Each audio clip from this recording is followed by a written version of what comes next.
Le 26 janvier 2026, Halima Gadji s'éteint à seulement 36 ans. Une mort brutale, un malaise soudain et une vague de silence mêlé de rumeurs. Derrière l'émotion, une question demeure. Que s'est-il réellement passé? Et que nous dit cette disparition sur la société qui l'a portée puis brisée? Avant d'aller plus loin, abonnez-vous à la chaîne, activez la cloche pour ne rien rater de nos analyses exclusives sur les tendances, les coulisses du cinéma africain et les vérités que certains préfèrent taire. Aimez, partagez et surtout, restez jusqu'à la fin, car ce que vous allez découvrir pourrait bien changer votre regard sur cette affaire. Halima Gadji, actrice sénégalaise mondialement connue pour son rôle de Marième Dial dans Maîtresse d'un homme marié, est décédée le 26 janvier 2026. Les premières informations ont évoqué un décès en France, avant que plusieurs médias et sources officielles ne précisent que la comédienne est morte à Dakar, au Sénégal, des suites d'un malaise soudain. La nouvelle provoque un choc immense au Sénégal et bien au-delà. Le ministère sénégalais de la Culture confirme son décès dans un communiqué, saluant une figure majeure de l'audiovisuel africain. Le 28 janvier 2026, une foule nombreuse accompagne Halima Gadji à sa dernière demeure à Dakar, dans une atmosphère de recueillement, de colère silencieuse et d'hommages bouleversants.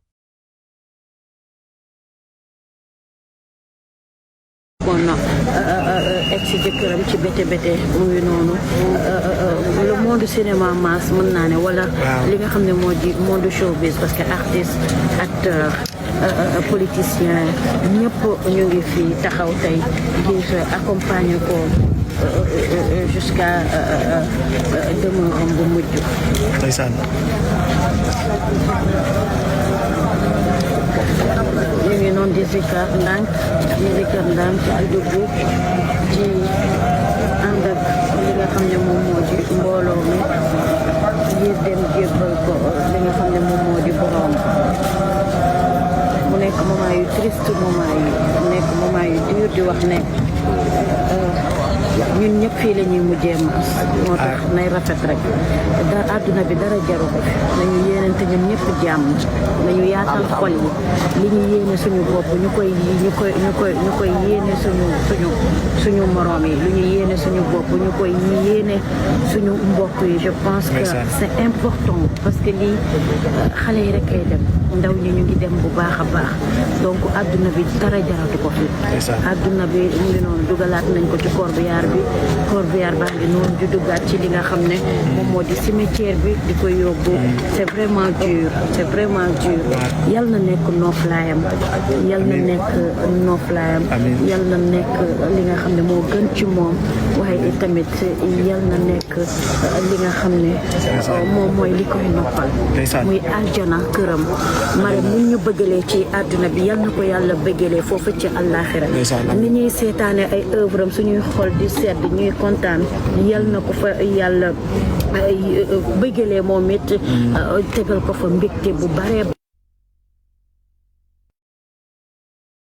Née le 25 août 1989 à Dakar, d'un père sénégalais et d'une mère maroco-algérienne, Halima Gadji grandit au carrefour de plusieurs cultures. Cette identité plurielle forge très tôt son regard sur le monde, sa sensibilité et sa manière d'habiter ses rôles. Elle ne joue pas, elle incarne, elle dérange, elle bouscule. Mais son parcours n'a rien d'un conte de fées. Elle quitte l'école très jeune, dès la classe de 5e secondaire, avec une seule certitude, devenir actrice. Un pari fou, surtout dans une société où son bégaiement est vu comme une faiblesse. Là où d'autres voient une limite, Halima choisit la confrontation, la rue, les castings, l'échec, encore et encore. Avant la reconnaissance, il y a les refus, les humiliations, les portes fermées. Halima débute comme mannequin, apparaît dans des publicités, puis dans des productions locales. Son handicap de langage devient un motif d'exclusion systématique. Pourtant, elle refuse de disparaître. C'est le réalisateur Abdoulaye Adouane qui lui offre sa première grande chance dans Tundu Wundu. Il témoigne. Elle était passionnée, motivée, plus que les autres. Les gens la refusaient parce qu'elle bégayait. Moi, j'ai vu son talent. Ce rôle marque un tournant. Halima Gadji sort enfin de l'ombre, mais les blessures intérieures, elles, restent profondes. Il y a 2 ans, sur Canal+, Halima Gadji brise un tabou. Elle parle ouvertement de sa dépression, de son burn-out, de son hospitalisation psychiatrique fin 2021. Elle dit cette phrase glaçante. « Je ne suis pas née malade. C'est la société qui m'a rendue malade. » Elle révèle avoir frôlé le pire, avoir failli mettre fin à sa vie. En Afrique de l'Ouest, explique-t-elle, la santé mentale est encore associée à la sorcellerie, à la honte, à la folie. Son combat devient alors public. Parler pour sauver, témoigner pour libérer la parole, créer une fondation pour aider ceux qu'on traite de fous alors qu'ils sont simplement malades. Moi, je me rappelle la première fois que j'ai été internée. On m'a ligoté et puis on m'a frappé.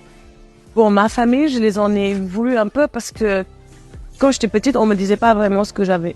On m'a tellement harcelé par rapport à mon bègue et par rapport à ma dyslexie que c'est justement ça qui a créé ma maladie mentale.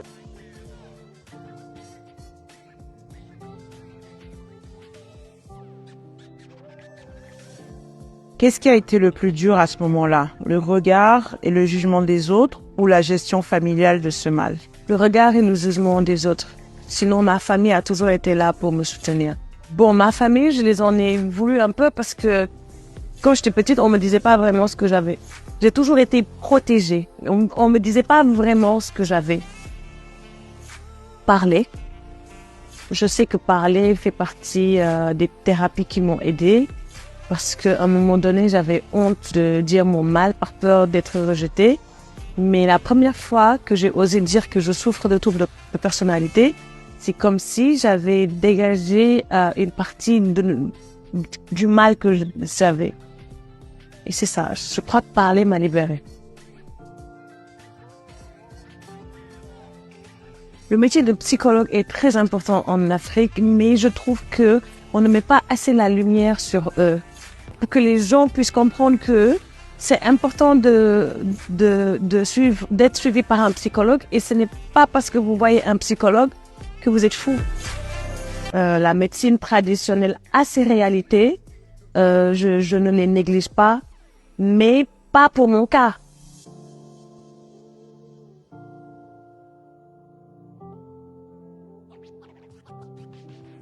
Quelle place la médecine ou les rites traditionnels ont joué dans ton processus de guérison? Qu'en as-tu pensé? Ma mère m'a amené voir des marabouts, des guérisseurs. Jusqu'à présent, je te parle, je vois des guérisseurs.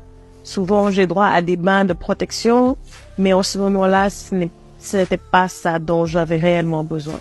La médecine traditionnelle a ses réalités, je ne les néglige pas, mais pas pour mon cas.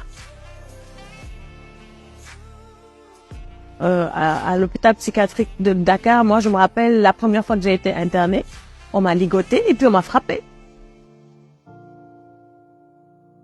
J'ai pas compris.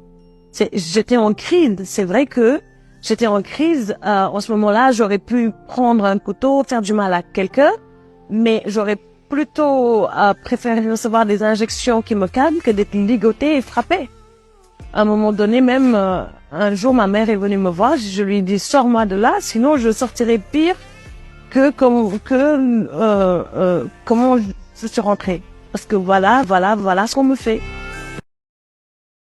À ce jour, aucune autopsie officielle rendue publique n'a révélé d'éléments supplémentaires sur les causes exactes de sa mort.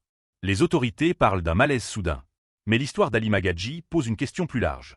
Peut-on séparer le corps de l'esprit, surtout après des années de pression, de stigmatisation et de combats intérieurs? La mort d'Halima Gadji n'est pas seulement celle d'une actrice. C'est le miroir d'une société qui applaudit le talent, mais ignore la souffrance. Une société qui consomme les icônes, sans toujours les protéger. Aujourd'hui, son héritage est clair. Parler de santé mentale n'est pas une faiblesse, c'est un acte de survie. Si cette histoire vous a touché, dites-le en commentaire. Parlons-en. Parce que se taire, c'est continuer à perdre de Halima Gadji. Elle s'impose comme une artiste qui bouscule les codes entre un engagement affirmé pour la santé mentale et une ascension remarquable de mannequinat au sommet du cinéma francophone. Découvrons le portrait d'une artiste engagée avec Omar Sambo. En 1989 à Dakar, d'un père sénégalais et d'une mère marocaine. Elle est la réalité de ce brassage culturel entre le Maroc et le Sénégal. La reine du drame africain a grandi dans une famille d'artistes avec son frère Kader qui est aussi un acteur. Avant la comédie, elle a débuté dans le mannequinat, ce qui lui a permis de se familiariser avec l'objectif. Le théâtre lui a permis de dompter son bégaiement pour ensuite s'imposer comme une icône du cinéma. Halima n'était pas seulement une actrice, elle était une présence, une lumière, une femme qui, par son parcours et ses combats, a marqué durablement le paysage culturel sénégalais et bien au-delà. Révélée au grand public à travers des rôles puissants à la télé télévision comme celui de Marème Dial dans Maîtresse d'un homme marié, Halima Gadji a su imposer une vérité rare à l'écran, celle d'une actrice capable de porter des personnages complexes, souvent jugés, parfois incompris, mais toujours profondément humains. Elle jouait avec le corps, le regard, le silence. Elle ne trichait pas et le public l'a ressenti. Mais réduire Halima Gadji à ses rôles serait passer à côté de l'essentiel, car derrière l'actrice reconnue se tenait une femme courageuse qui n'a jamais hésité à parler de cette fragilité, de ses blessures, de ses combats intimes. Dans une société où la santé mentale reste encore entourée de tabous, elle a osé dire l'indicible. Mes problèmes liés à ma santé mentale, c'est justement l'handicap qu'on m'a fait porter à mon enfance. J'ai subi énormément de troubles dans mon enfance, de violence, donc ça a créé aujourd'hui la maladie que je porte qui s'appelle le trouble de personnalité. Le trouble de la personnalité, c'est justement un trouble à la personnalité, c'est-à-dire parfois tu peux te réveiller, c'est comme si ton corps avait absorbé une autre âme ou que tu étais une autre personne. Par exemple, quand je suis en crise, je ne suis pas consciente de ce qui se passe ni de ce que je dis. C'est quand je reviens à mon état normal qu'on me dit que voilà ce qui s'est passé, voilà ce que tu as dit, que tu as fait. Halima Gadji s'est battue pour que l'on regarde autrement la souffrance psychologique, les troubles bipolaires, pour qu'enfin l'on comprenne que derrière les projecteurs et la notoriété, il y a des êtres humains. Ceux qui l'ont côtoyée parlent d'une femme douce, généreuse, lumineuse, d'un rire franc, d'une bienveillance sincère, d'un cœur immense. Halima avait cette capacité rare de faire du bien autour d'elle, sans bruit, sans posture, simplement par sa présence. Son parcours force l'admiration parce qu'il est vrai, confirmant son statut de tête d'affiche du cinéma francophone. Au-delà du cinéma sénégalais, elle a tourné dans diverses productions, notamment en Côte d'Ivoire, comme la série Le futur est à nous. Elle a remporté aussi plusieurs prix, dont celui de la meilleure interprétation féminine au Sotigui Awards, confirmant son statut de tête d'affiche du cinéma francophone. Le 26 janvier 2026, à 36 ans, Halima Gadji a été emportée par un malaise. Aujourd'hui, le cinéma, la télévision